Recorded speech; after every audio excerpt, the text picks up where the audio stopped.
Entrevista a Rafael Lara Martínez, Premio Nacional de Cultura de El Salvador. Las plantas, la tierra, el agua, los astros son elementos de nuestra identidad ancestral y no podríamos vivir sin ellos. Eso es lo que también quería que me contaras un poco qué piensas de eso. Claro, mire, la cuestión es, no se puede reducir la historia únicamente a lo político, social y a lo económico. El ser humano vive en el mundo, es uno de los términos clásicos de la filosofía existencialista, ¿no?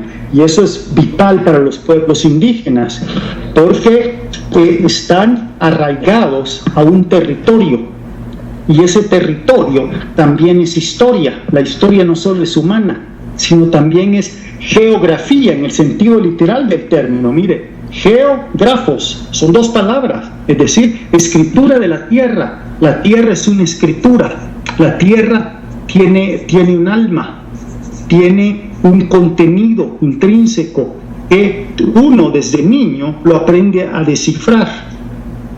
Entonces, un niño conoce desde muy pequeño, por vivir en ese territorio, gracias a la herencia, a la herencia, es decir, al legado ancestral, reconoce las plantas, reconoce los ríos, reconoce las estrellas, reconoce todos los animales, es decir, reconoce todo el medio ambiente el cual nos sustenta y del cual nos alimentamos y del cual tenemos que cuidar. Eso sería una noción vital. Cuando hablas de encontrar ese náhuatl más lleno de nosotros, sin dejar de lado las investigaciones de personas extranjeras al país, incitas a que los jóvenes o la gente de El Salvador investigue también, para no quedarse solo con las investigaciones hechas de afuera, sino que comencemos también a investigar ese olvido que ha quedado, a remover el polvo de la historia, nuestro barro ancestral. Exacto, tenemos que pasar, mire, se ha dicho mucho la identidad nacional, pero recuerde, toda identidad es selectiva, porque toda identidad elige un cierto número de elementos. Yo no puedo hablar de todo. Entonces, se ha insistido bastante en estudiar la literatura nacional, leer la literatura clásica, pero nos hemos olvidado de estudiar la lengua indígena. Entonces, yo quiero darle ese giro, pasar del estudio de los clásicos al estudio de la lengua indígena. ¿Y cuáles son las categorías gramaticales, filosóficas, literarias, voy a decir micopoéticas, que son intrínsecas a esta lengua? Eso es lo que hemos olvidado para mí. Entonces ese es uno de los motivos ahora permanentes de mi trabajo actual. Yo ahorita ya me desentendí de leer a los escritores salvadoreños, estoy simplemente estudiando la lengua náhuatl pipil. ¿Desde qué épocas estás estudiando? ¿Cuál fue el quiebre de nuestra lengua? ¿Qué pasó con nuestra lengua según tus conjeturas, tus investigaciones? Bueno, hay textos olvidados que no se han recogido. Yo tengo dos nada más, textos del siglo XVI, XVII, de las alcaldías, de las cofradías. No podemos, si queremos profundizar en una lengua, no podemos únicamente estudiar el náhuatl actual, sino tenemos que estudiarlo en una perspectiva histórica. Entonces, en este momento estoy trabajando en dos textos del siglo XVII, traduciéndolos y también planteando cuáles son las categorías de pensamiento que están intrínsecas en estos textos. Estos textos, el que se llama Arte de la Lengua Vulgar Mexica de Guatemala, que se habla en Escuintla y otros pueblos del reino. Pero también hay unos, lo que sucede con esa gramática es que es demasiado latinizante. Como le decía antes de comenzar la entrevista, los frailes andaban buscando en las lenguas indígenas las categorías gramaticales del latín, es decir, el sujeto se expresa por el nominativo, por una terminación en el sustantivo. El complemento directo por el acusativo, el complemento indirecto por el dativo, etcétera. Ellos andaban buscando esas categorías, pero eso no existe, porque en la lengua indígena todo se marca en el verbo. Entonces, hay otras categorías gramaticales. Entonces, el problema con ese texto es que es muy latinizante, está adaptando la lengua indígena a lo latino, pero aparte de ese texto hay otros del siglo XVII también, que son textos, uno de mediciones de tierra, textos de cofradías, textos de las alcaldías, y entonces allí están usando el náhuatl como una lengua administrativa. Entonces allí lo interesante es estudiar esa lengua clásica. ¿En Izalco? ¿A dónde están esos documentos? Pues mire, esos documentos están en Izalco, están en Santana, están en distintas alcaldías. Yo le aconsejaría a todo el mundo que comenzaran a tomarle fotos, a digitarlos y a comenzar a estudiarlos para hacer un trabajo, porque eso es el trabajo de un grupo, yo no lo puedo hacer solo, ¿verdad? Un trabajo interdisciplinario de interpretación de esa lengua antigua, ¿verdad? ¿Cuál es la filosofía náhuatl pipil? Bueno, mire, acuérdese que por filosofía yo entiendo un término muy distinto de lo que se entiende ahora. Le van a decir que sofos, es el amor, ¿no?, por la sabiduría. Yo no entiendo filosofía, amor por la sabiduría, porque filos no es eros, eros es amor también, ¿verdad?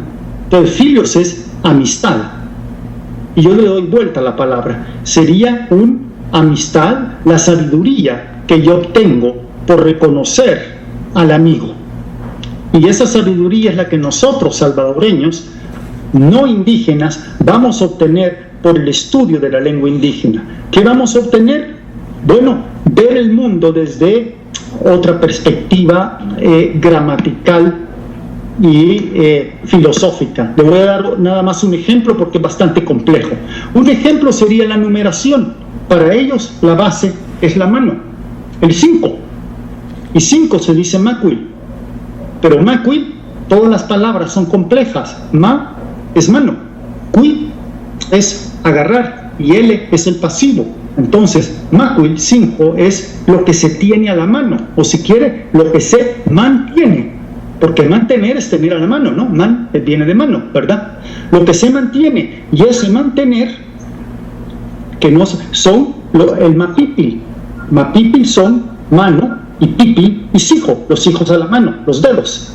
Pero de los dedos, también ese mapipil remite a la mazorca de maíz, es decir, al alimento del ser humano por excelencia. Y mapipi, dice Chulseyena, también remite a una estrella distante, una estrella que no palpita, que no pispilea. Entonces, de ahí deduzco esa filosofía del cuerpo humano, de la mano, llevo el número, es decir, a la abstracción platónica, ¿no? Acuérdese que los números en Platón andan como las nubes, volando por ahí arriba, pero en Pipil no, están arraigados, están en la mano, es lo que se tiene a la mano, y de ahí va al alimento, es decir, a la tierra, y luego al cosmos, a la estrella. Entonces, esa es la filosofía, una interrelación entre el cuerpo humano, el mundo y el cosmos. ¿Me explico?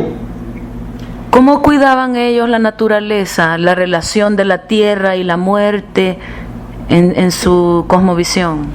Yo diría a través de un ciclo, bueno, ahí seguimos con la filosofía, a través de un ciclo biológico elemental. Mire, la planta se alimenta de la tierra, los animales se alimentan de las plantas, yo me alimento, o nosotros seres humanos nos alimentamos de las plantas y de la tierra. Dejo los astros, porque también los astros van a intervenir, ¿no? Si no hubiera luz, ¿no? Solar, y el luz es el túnel, y una de las palabras para energía anímica es túnel también, el sol, ¿verdad? Luego, entonces, puesto que yo o nosotros, seres humanos, nos alimentamos de las entidades de las cuales se alimentan de la tierra, yo le debo algo a la tierra. Entonces, ahí hay un ciclo de la tierra a las plantas, a los animales, a los astros, a nosotros seres humanos, y luego nosotros seres humanos le tenemos que pagar, si quiere, como un impuesto, o en latín sería un sacrum facere, es decir, un sacrificio, que son dos palabras, ¿no? Nos tenemos que dar a tierra. Por eso, porque si no de vivir. Bueno, allí ve, ese es un ciclo biológico que lo encuentra incluso en la biología actual, ¿no? ¿Me explico? También el árbol de morro. ¿Cuál era el significado del árbol de morro? Bueno, el árbol de morro, en los mitos pipiles que recoge Chulsayena, que por el momento es la recopilación más vasta, el árbol de morro juega un papel vital. El árbol de morro nace de una mujer en fragmentos, de una mujer desmembrada, casi el mito actual de la descarnada, ¿no? Y es la cabeza de esta mujer, ¿no? De esta mujer que el marido siembra, de allí nace el morro, y de las semillas del morro nacen las divinidades más importantes del panteón o de la mitología pipil, que son los tepehuas. Los tepehuas yo los traduzco por los diseminadores, los dispensadores. Haga de caso que si habrían divinidades, la función principal de la divinidad o de las divinidades sería dispensar la energía que nos hace vivir, porque todo es energía, en el sentido físico, E igual MC cuadrado, ¿no? Entonces, esa energía anímica, ¿no?, es la que dispensan los tepehuas. Entonces, de ahí viene la importancia del morro. El morro es la disgregación de los tepehuas, que son los que crean, ¿no? Son los señores de las plantas, los señores de las flores, los señores de la tierra, los señores de la lluvia. ¿Me explico?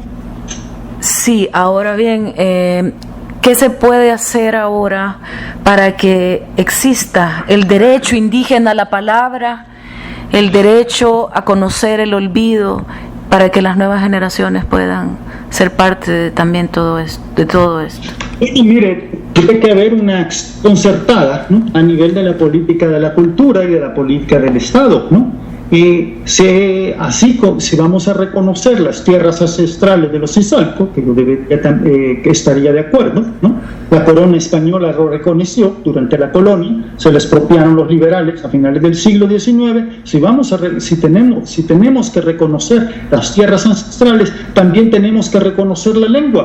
¿Por qué no se podrían dar clases, ¿no?, de náhuatl pipil y contrastar con el castellano en la escuela primaria, así como se da clases de inglés? También, ¿no?, el náhuatl pipil nos ayudaría a reflexionar sobre nuestra propia lengua y que por el momento es el castellano, el español, pero también nos ayudaría a afianzar una lengua extranjera como el inglés. ¿Por qué? Por el contraste y las diferencias gramaticales. Entonces, eso propugnaría, ¿no?, el estudio de la lengua y de la literatura náhuatl pipil. Eso es lo que le conviene a El Salvador, ¿verdad? Regresar a eso, regresar a nuestras raíces, a nuestras verdaderas raíces. Mire, alguien me preguntó en un periódico, ahora que presenté el libro, La Gramática, y mire, pero tenemos que avanzar hacia el futuro. Yo les dije, mire, yo no creo, yo soy jardinero, y dudo que si yo quiero obtener buenos frutos y buenas flores, no voy a cortarle las raíces a un árbol. Yo tengo que abonar las raíces para obtener buenos frutos. Los frutos y las flores es el futuro, las raíces, ¿no?, es lo que sustenta ese futuro. Eso es la lengua náhuatl pipil para mí, las raíces de nuestro árbol cultural. Y al decir el derecho indígena a la palabra, también es el derecho a conocer ese pasado que todavía está envuelto en el humo del olvido, ¿verdad? Exacto, claro. Por eso hay que estudiar la lengua en varios momentos, no solo la lengua actual, sino también la historia de la lengua en los documentos coloniales. Le dejo de tarea, y también a los que escuchen o que lean esta entrevista, que recojan documentos en lengua náhuatl, en las alcaldías, en las cofradías de todos los pueblos, y que poco a poco se comience a crear un acopio, ¿no? Un estudio de esos documentos, ¿no? Y a elaborar, ¿no? Gramáticas, a elaborar interpretaciones, etcétera, de esos documentos olvidados que están, si quiere, archivados, empolvados. Para finalizar, ¿de dónde surge esa pasión por la búsqueda de la historia, de la verdad? ¿Cómo es que, de dónde surgió? ¿Desde la niñez? Desde, quizás, mire, yo no estudié el náhuatl pipil directamente, yo estudié el náhuatl mexicano en México, porque no diría desde la niñez, yo no sé, quizás desde la niñez, porque cuando era niño iba mucho a Comasagua, ¿no? No sé si conoce, es la cumbre, ¿no? Sí. De Santa Tecla para arriba, ¿no? Iba mucho a Comasagua, entonces porque mi mamá, la familia, ¿no? Por el lado materno viene de ese lugar, y desde entonces sí me apasionó la cuestión rural, ¿no? Indígena, ¿no? Y luego pues estudié lingüística, yo estudié antropología, pero la antropología lingüística en México, que era, en ese momento se trataba de describir las lenguas indígenas, y estudié el náhuatl mexicano. Por eso, con ese trasfondo del náhuatl mexicano, se me facilitó pasar, ¿no? Al náhuatl pipil, porque sería como estudiar, digamos, portugués y luego pasar al gallego, ¿no?